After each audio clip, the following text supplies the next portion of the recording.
History ना, history का जब पहला चैप्टर भौगोलिक खोज अर्थात भारत की खोज कैसे हुआ, ये सब चीजों के बारे में जब हमने पढ़ना शुरू किया तो इसी में एक पॉइंट्स मिला था हमें, पूर्ण जागरण। कौन जागरण? ऐसा लग रहा है कि इससे पहले सब लोग सो रहा था और अब जाग गया, ऐसा कुछ कहानी है। तो देखिए पूर्ण जागरण, और अभी के अभी रट लेना है आप सभी लोगों को, और आप सभी लोगों को समझ लेना है एकदम पूर्ण जागरण क्या था। तो देखिए पूर्ण जागरण क्या कह रहा है बाबू, पहले एक लाइन हमरा पढ़ के सुनाओ तो जरा। तो देखो हम पढ़ते हैं, पूर्ण जागरण, पूर्ण जागरण अथवा रीनेसां का ऐतिहासिक संदर्भ में शाब्दिक अर्थ होता है बौद्धिक जागरण। देखिए हम पढ़ले चलेंगे, याद कैले चलेंगे। एक शब्द खाली हमरा बता दो तुम सब लोग, एक शब्द बताओ क्या कि पूर्ण जागरण का अर्थ क्या हुआ? कौन जागरण? इतना पता चला ना, एक लाइन पढ़े बस इतना ही बुझाया हमको कि पूर्ण जागरण का मतलब जैसी आए और उसी दिमाग में एक बात बैठा लेना, बौद्धिक जागरण। बौद्धिक जागरण अर्थ होता है। चलिए ठीक है आगे बढ़ते हैं। यह उन समस्त बौद्धिक परिवर्तन को इंगित करता है जो मध्य युग के अंत और आधुनिक युग के आरंभ में हुई। ये जो बौद्धिक जागरण की जो बात कर रहा है, कौन जागरण? ये कह रहा है ना कि इसका मतलब ही हुआ कि जो मध्य युग के अंत, जैसे कहीं ना कोई साल मध्य युग का अंत होगा और आधुनिक युग की क्या होगी? शुरुआत। तो जहां पर मध्य युग का अंत हुआ और वहीं से आधुनिक युग की जो शुरुआत हुई उसी को कहते हैं कौन जागरण? नहीं, बौद्धिक जागरण। कौन जागरण? जबकि पूर्ण जागरण का शाब्दिक अर्थ हुआ कौन जागरण? किस युग का खत्म? मध्य युग का खत्म। कौन सी युग की शुरुआत? आधुनिक युग की। जहां पे से हुई उसी को हम कौन जागरण कहें? बौद्धिक जागरण। देखो ये बौद्धिक जागरण हुआ कैसे, जैसे आधुनिक मध्य युग का अंत कब हुआ और आधुनिक युग की शुरुआत कब हुई?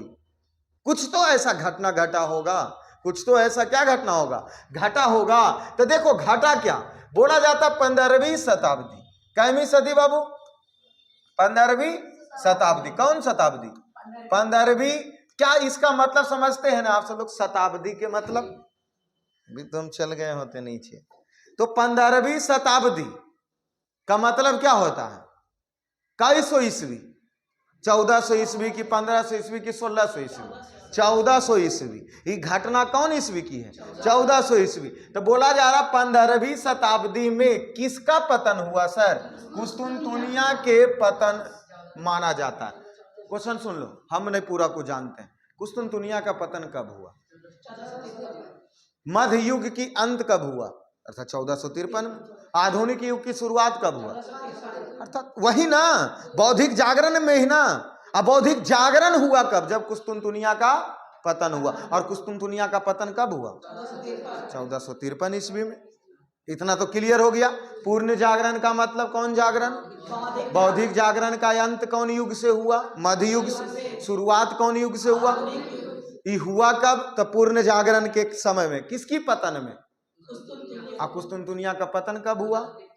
1453 ईस्वी में। इतना पता चला ना, 5 पॉइंट। आगे बढ़ते हैं और बढ़ते हैं। तो देखिए कुस्तुनतुनिया है क्या? कुस्तुनतुनिया है क्या? कहीं ना कहीं दिया ही होगा, यही है कुस्तुनतुनिया। नहीं, अभी सब नहीं है कुस्तुनतुनिया। ये कुस्तुनतुनिया के बाद वाला घटना है। देखिए क्या है कुस्तुनतुनिया, आगे पढ़ते हैं। देखिए बाबू, ये कुस्तुनतुनिया जो है बेंजेंटाइन साम्राज्य अथवा पूर्वी रोमन साम्राज्य की क्या थी? राजधानी थी। कौन? ये कुस्तुनतुनिया किसकी राजधानी? इसको हटाइए, इसको बोलिए ना पूर्वी रोमन। किसकी राजधानी? और इसका पतन कब हुआ? किसका? कुस्तुनतुनिया का पतन हुआ। और साथ ही ये जो कुस्तुनतुनिया है उसके बारे में देखिए, यूनानी रोमन ज्ञान विज्ञान, अब समझ रहे हो ना, ज्ञान विज्ञान का केंद्र था कौन? कुस्तुन। साथ में दर्शन का केंद्र कौन था? कुस्तुन। और साथ में कला का केंद्र कौन था? कुस्तुन। मतलब कुस्तुनतुनिया तो बहुत महान जगह है उस हिसाब से। ज्ञान विज्ञान का, कला का केंद्र सब है। जो दर्शन का केंद्र कौन है? और जिसका पतन कब हो गया? 1400।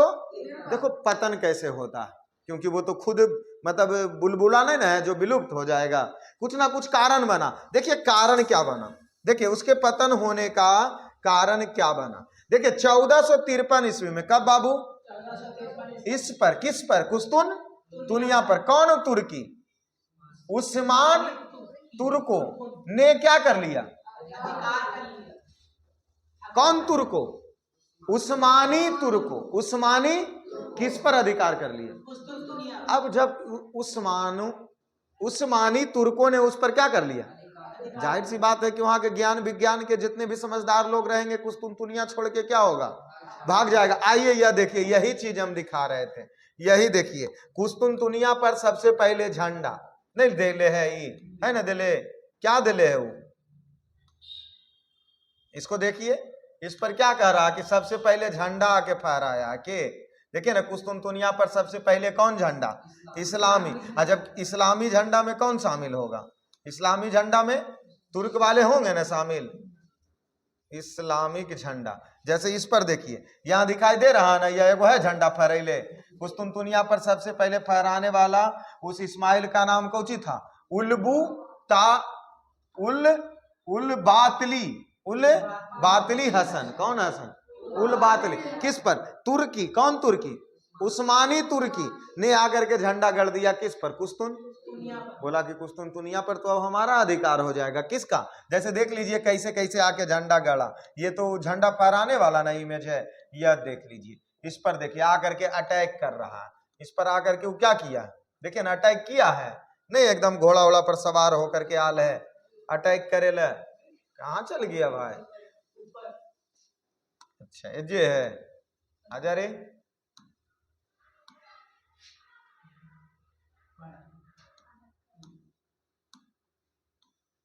भाग गया अटैक वाला। अच्छा 1 मिनट सर, ठीक है। अब ये है ना, इस पे अभी नजर आ रहा है ना, ये बोल रहा हम पीछे वाला नहीं रहेंगे। अच्छा 1 मिनट रुक जा, तुम जाओ तो भाई अभी जरा सा साइड में आ जाओ, तुम देख लो। इस पर देखिए, आया ना एकदम घोड़ा वोड़ा पर सवार होकर के। कौन आल है? कौन आल है? कौन तुर्को? कौन तुर्को? उस्मानो तुर्को। कौन तुर्को? उस्मानी तुर्को। देखिए एकदम आल है घोड़ा पर सवार होकर के। किस पर आक्रमण करने के लिए? किसको कब्जा में करने के लिए? कुस्तुन। कब आल है? 1453 ईस्वी में। यह देखिए यही है। यहाँ देख लीजिए कि पूरा एकदम कुस्तुनतुनिया का कैसे तबाही मचैले है। झंडा दिखा रहा कि मेरा पर अधिकार तो हमरा हो गया। ये सब क्या दिखा रहा? उस्मानी तुर्को। कौन दिखा रहा बाबू? उस्मानी तुर्को। ये सब जो दिखा रहा है, यह देखिए इसमें भी वही चीज दिखाया गया। एकदम नहीं घोड़ा पर सवार होकर के आल है, मारे कट्टे लगी। देखिए ना, इधर तो इसमें मार काट के एकदम पूरा जीत उत के लग रहा है। झंडा गड़ले नहीं गड़ले है पूरा झंडा एकदम। किस हिसाब से अटैक किया? किस पर? कुस्तुन। उसमें तुर्को बहुत, जो तुर्की देश था, तुर्को के नाम से जाना जाता था, वो काफी एकदम खतरनाक था अटैक करने में, किसी को जीतने में, किसी पर कब्जा करने में। कुस्तुनतुनिया को तबाह कर दिया। कुस्तुनतुनिया को क्या कर दिया? यही बात ना यहाँ पर पढ़ रहे थे कि उस पर कौची कर लिया बाबू? अधिकार कर लिया। किस पर? कुस्तुनतुनिया पर क्या कर लिया? अधिकार कर लिया। इसके बाद विद्वान लोग, इसके बाद कौन लोग? तो वहां पर समझदार लोग रहेगा। समझदार लोग लड़ाई झगड़ा नहीं ना करेगा बाबू। तो देखिए उसके बाद यहाँ क्या कह रहा है कि अधिकार कर लिया, तो यहां से विद्वान और कलाकार यूरोप के अन्य देशों में चले गए। मतलब जो कुस्तुनतुनिया में रहते थे विद्वान लोग, वो कुस्तुनतुनिया को क्या कर दिए? छोड़ दिया। और छोड़ करके यूरोप के कोई और देश चला गया। गया कहाँ कहाँ बाबू? तो अधिकांश लोग इटली में जाके शरण ले लिया। मतलब कुस्तुनतुनिया के ज्यादा विद्वान, दर्शन, कलाकार, ये सब लोग कहाँ पर दर्शन ले लिए? इटली में। इसीलिए वो शब्द बोला जाता है इटली पूर्ण जागरण का केंद्र बना, क्योंकि वहीं से इटली, जैसे कुस्तुनतुनिया के छोड़ दिया विद्वान, अब चला गया कहाँ? इटली। अब इटली में बैठल बैठल दिमाग लगाएगा कि अब करना क्या चाहिए, कैसे कहाँ जाना चाहिए, कहाँ व्यापार बढ़ेगा, कैसे खोज करो अपने शक्ति को बढ़ाना, सब अलग अलग अपना दिमाग लगाने लगा। क्या जा बैठल बैठल। इसीलिए पूर्ण जागरण का केंद्र किसको कहा जाता है? इटली। क्यों कहा जाता है? दिमाग पता चला, क्योंकि कुस्तुनतुनिया छोड़ने के बाद सब विद्वान कहाँ चल गया? इटली। अब वो जो बैठ के अब बुद्धि तेज अपना कर रहा, मतलब लगा रहा दिमाग। तो देखिए दिमाग और कैसे कैसे लगाया, जो आगे बढ़ते हैं। तो देखिए अब यहाँ पर क्या कह रहा, एक घटना तो हो गया ना पूर्ण जागरण का, कि कुस्तुनतुनिया का पतन हुआ और विद्वान लोग कुस्तुनतुनिया छोड़ करके इटली चले गए। इटली से ही अपना पूर्ण जागरण की शुरुआत हुई। और इसीलिए पूर्ण जागरण का केंद्र किसको कहते हैं? बहुत आसान शब्दों में समझ गए। अब देखिए एक कहानी और समझ लीजिए। वो बोला इटली या कुस्तुनतुनिया छोड़ दीजिए, उसको साइड कोना में रख दीजिए। अब आइए एक और चीज, जेरूसलम। कौन बाबू? जेरू, जो कि आधुनिक अभी कौन देश में स्थित है? इजराइल में स्थित है। आधुनिक कहाँ स्थित है? इजराइल में। कौन? जेरूसलम। देखिए जेरूसलम है जो न बाबू ईसाई का, किसका? ईसाई का एक पवित्र भूमि था, मानते थे। जेरूसलम को ईसाई लोग क्या मानते थे? अपनी पवित्र, किसको? जेरू। अभी वर्तमान में कहा? ये कहानी कहिया के 15वीं शताब्दी के, 15वीं शताब्दी के। तो उस समय भी मानते थे ईसाई लोग उसको अपना कुछ ही मानते थे, पवित्र भूमि। देखिए उस पर भी यह चैन से बैठे वाला नहीं है, उस पर भी तुर्कों ने क्या कर लिया? इजराइल में भी जाके जेरूसलम पर क्या कर लिया? स्थापित कर लिया। और उसको मुक्त कराने के लिए जो ईसाई लोग रहेगा तो मुक्त करावे लगे, नहीं कुछ सोचेगा, कुछ चाहेगा कि नहीं चाहेगा। तो देखिए उसको कौची ईसाई लोगों ने मतलब ये करवाने के लिए, मुक्त करवाने के लिए ईसाई और तुर्कों के बीच में एक युद्ध हुआ, जिसको हम कौन युद्ध कहते हैं? अब धर्म युद्ध के बारे में पता चल गया कि धर्म युद्ध किसके किसके बीच में हुआ? तुर्कों और ईसाइयों के बीच में। क्यों हुआ? क्योंकि तुर्कों ने किस पर अधिकार कर लिया? जेरूसलम। जेरूसलम किसकी पवित्र भूमि थी? ईसाइयों की। उसको आजाद करवाने के लिए दोनों में क्या हो गया? धर्म युद्ध हो गया, धर्म युद्ध हो गया। देखो इन युद्ध के कारण, इन युद्धों के कारण यूरोप वालों का संपर्क किस देश से पड़ा? पूर्वी देश से पड़ा। मतलब पूर्वी देश बोले तो कि वहां से पूरब के देश, मतलब एशिया, समझ रहे हो ना? क्योंकि वो जो यूरोप महादेश है वो पश्चिम में है, और उसके पूरब में कौन महादेश है? एशिया महादेश है, अफ्रीका महादेश है। तब पूर्वी देशों पर उसका क्या हुआ? पूर्वी देश के साथ उसका संपर्क बढ़ा। किसका?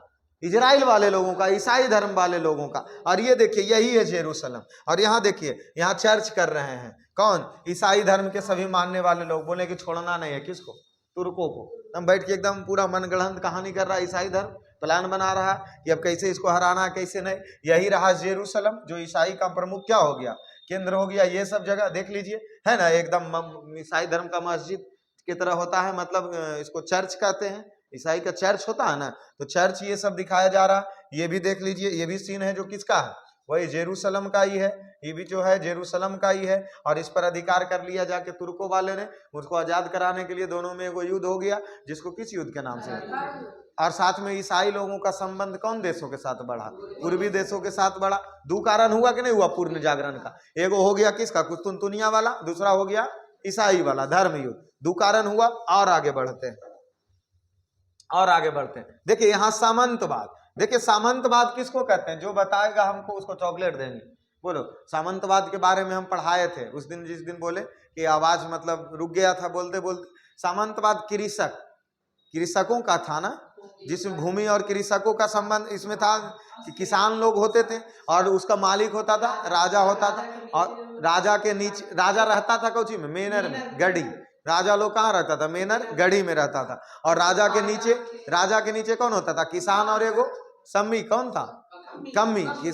किसान और कम्मी। कम्मी तो अर्धदासी था, क्योंकि अर्धदासी की मतलब राजा के अधिक बात मानता था, अधिक सेवा सत्कार कौन करता था? कम्मी करते थे। तो इसी प्रकार वो सामंतवाद हो गया। लेकिन सामंतवाद का भी पतन हुआ था कि नहीं हुआ था? एकदम हुआ था। तो सामंतवाद का भी क्या हो गया? पतन। यहाँ आते हैं। सामंतवाद का पतन और व्यापार के विकास भी पूर्ण जागरण की एक महत्वपूर्ण कारण था। क्योंकि सामंतवाद का तो पतन हो ही गया, भ्रष्टाचार भी बढ़ गया था, पैसा कम गया था, इकोनॉमिक्स कम गया था, लोग लूटना ज्यादा शुरू कर दिया था। तो सामंतवाद भी खत्म हो गया था। यो कहानी हम सब पढ़े ना। उसके बाद यहाँ व्यापार का विकास हो रहा। अब एक देश से दूसरे देश क्या करेगा?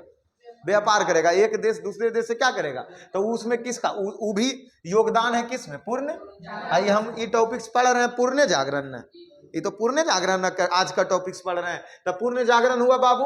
अब व्यापार के विकास में नगरों का क्या हुआ? उधर देख, अब जैसे व्यापार करे शुरू करेंगे तो वहां पर जाहिर सी बात फैक्ट्री वगैरह लगना शुरू हो जाएगा, नगर बड़ा बड़ा बनना शुरू हो जाएगा। या किसी दूसरे जगह पर जा करके हम व्यापार के लिए अपना एगो फैक्ट्री खोल दें तो उधर नगर का विकास नहीं होगा। 50 को मजदूर लोग ले आके नहीं रहे लगेगा, वहां पर आवास बढ़ जाएगा कि नहीं बढ़ जाएगा? तो वहां एगो नगर बन गया, एगो कोची बन गया।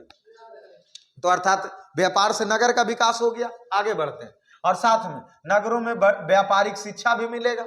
केकरा से कैसे व्यापार करना है, कौन सामान केकरा बेचना है। वो जब बैठिए कि ना सोचेंगे कि व्यापार उद्योग के जो आओ खोलेंगे और सोचेंगे कोई और देश में जाकर के, तो वहीं पर व्यापारिक शिक्षा का भी केंद्र बना, साथ में कुछ कला का भी प्रोत्साहन हुआ, कैसे कौन व्यापार करना है, कौन सामान बनाना है, कौन सामान बना के बेचना है, किसमें कितना मिलावट करना है, सब कला वहां पर सीखने के लिए मिल गया और आगे बढ़ते हैं। इससे विचार स्वतंत्र बढ़ा और ज्ञान की क्या हुई, प्रगति। अरे बुद्धि तो तेजे न होगा, बैठ के सोचेंगे तो बुद्धि क्या हुआ, तेज हुआ, और विचारों का क्या होने लगा।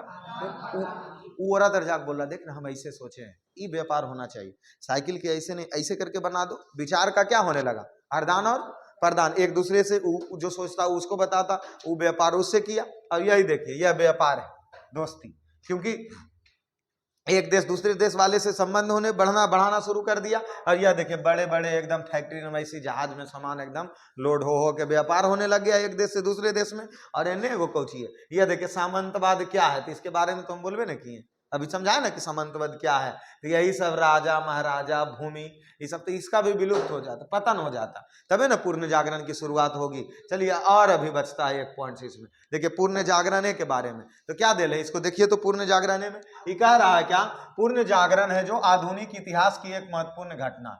बहुत बात सही है, क्योंकि ये जैसे तो कौन युग की समाप्ति हुई, मध्य युग, और कौन युग की शुरुआत हुई, तो इसीलिए ना कह रहा है कि आधुनिक इतिहास का मतलब पूर्ण जागरण एक महत्वपूर्ण घटना थी, ठीक ही नहीं थी। उसके बाद कुछ कर रहा है, इसके व्यापक प्रभाव पड़े, वास्तविक बात व्यापक प्रभाव तो पड़बे किया, क्योंकि एक देश दूसरे देश से व्यापार भी जो करे लग गया पूर्ण जागरण के बाद है ना बाबू। यहाँ देख लीजिए कि मानव दृष्टिकोण से क्रांतिकारी परिवर्तन ला दिया, बहुत अच्छा परिवर्तन तो अबे किया। चलिए वो सब बात हटाइए, इसको पढ़ लीजिए, कौची दे मध्यम वर्ग का क्या हुआ, उदय हुआ, एवं मानवतावाद का विकास हुआ। जैसे नए व्यापार की दृष्टि में लोग एक दूसरे को बूझने लग गए, समझने लग गए, एक देश दूसरे देश के कल्चर मिलने लग गया, तो वहां पर मानवतावाद क्या हुई, बढ़ी, मानवतावाद क्या हुई, और साथ में क्या बढ़ा, उद्योग और व्यापार भी बढ़ा, और राष्ट्रीय राज्य का भी उदय हुआ। राष्ट्रीय मतलब एक से एक जगह का भी उदय हुआ, और जिसके परिणाम स्वरूप क्या होता है, भौगोलिक खोज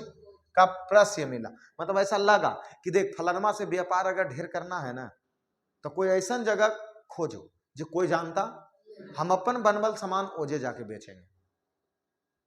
सोचे लगेगा कि नहीं लगेगा, नहीं लगेगा कि हम कितना लोग से अपना सामान बेचे। इसी में एक देश से दूसरे देश खोज होना क्या हो गया, शुरू हो गया, क्योंकि अपना सामान उसको कुछ करना था, बेचना था, उसे हम मतलब व्यापार अपना बढ़ाना था, तो नए नए जगह पर लोग, तो इसी में भौगोलिक खोज की बात हुई, कौची की हुई बाबू, और उपनिवेशवाद एवं साम्राज्यवाद का विकास हुआ। उपनिवेशवाद अभी नहीं तुम सब समझेगा, उपनिवेशवाद होता है क्या वो हम तुमको आपको अगले में बताएंगे, क्योंकि जब उपनिवेशवाद समझाने की बारी आएगी तब। और यहाँ साम्राज्यवाद, ये भी दोनों पॉइंट ठीक है, लेकिन ये पॉइंट समझ लो, पूर्ण जागरण ने यूरोप में अंधकार युग से कौन युग की ओर लाया, आधुनिक।